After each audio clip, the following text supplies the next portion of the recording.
We can do this, right? Hello everybody, welcome back to Screenstars. I'm here today to bring you my review on the 2024 thriller Something in the Water. The film is directed by Haley Easton Street and it stars Hiftu Kwazem, Lauren Lyle, Natalie Mitson, Nicole Riko Setsuku and Eloise Shakespeare Hart. Right, the film follows a group of female friends who head off to a lovely tropical location because one of the friends is getting married and they're all there to celebrate. Two of the friends that are invited are former lovers, and you see at the beginning of the film one of them is assaulted really quite badly, nearly dies, seriously injured, and they end up splitting up. So she's got a bit of PTSD from that, and they've got that awkward situation of meeting up again at this wedding. Then one of the friends decides to hire a boat to take them out to a remote island for a tropical adventure, and whilst out on this boat, on this island, they are preyed upon by a shark that is out for blood.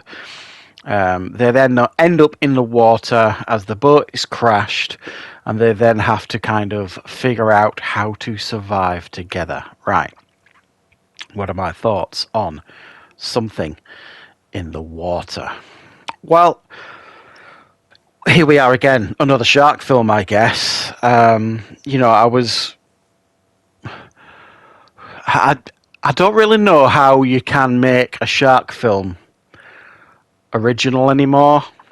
I mean, there's so many of them now, and I'm not really sure how you can kind of make it original, or how many shark films have we had over the years? How many shark films have we seen come up short against the all-time classic that we know is to be Jaws? And it's not really fair to compare shark films to Jaws all the time, but how can you not, I suppose?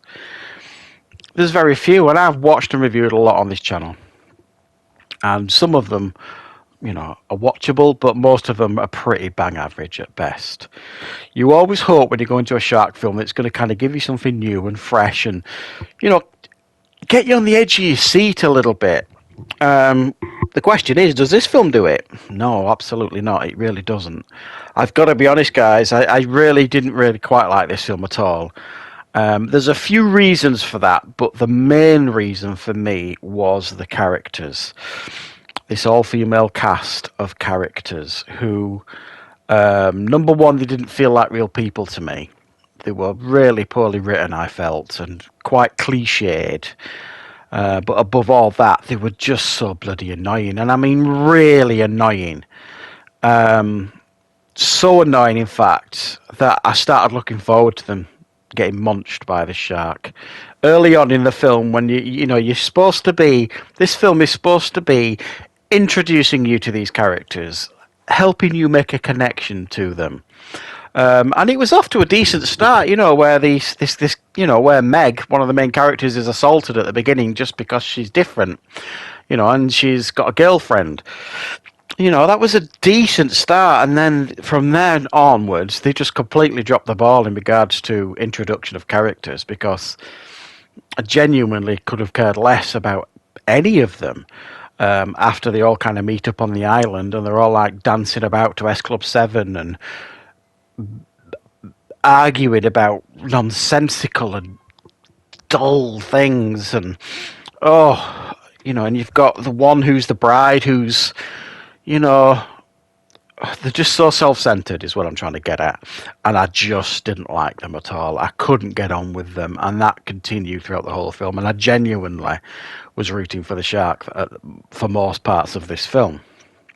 And that's really, I'm sure, not what the filmmakers were aiming for. Well, if they were aiming for that, they nailed it, but I'm sure they weren't.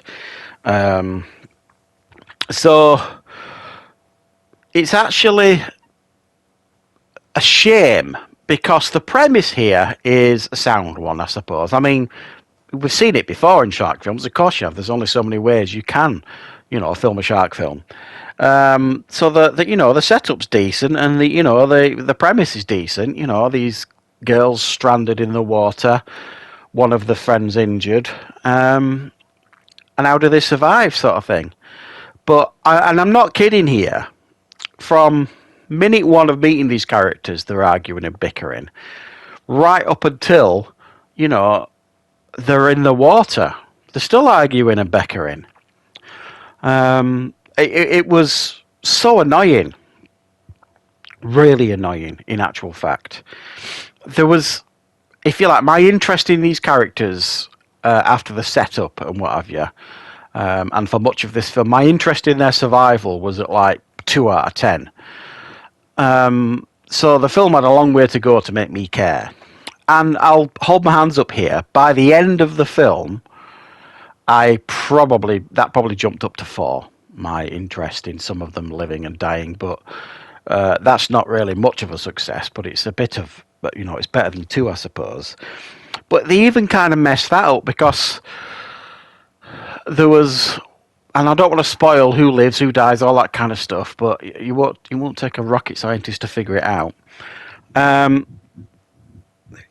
You know, some of the deaths, I just thought they mishandled terribly. I think there's probably one that was memorable, but it was for the most annoying character, so I won't call it memorable. I would call it cheer-worthy. You know what I mean? I was almost, you know, singing hallelujah at that point.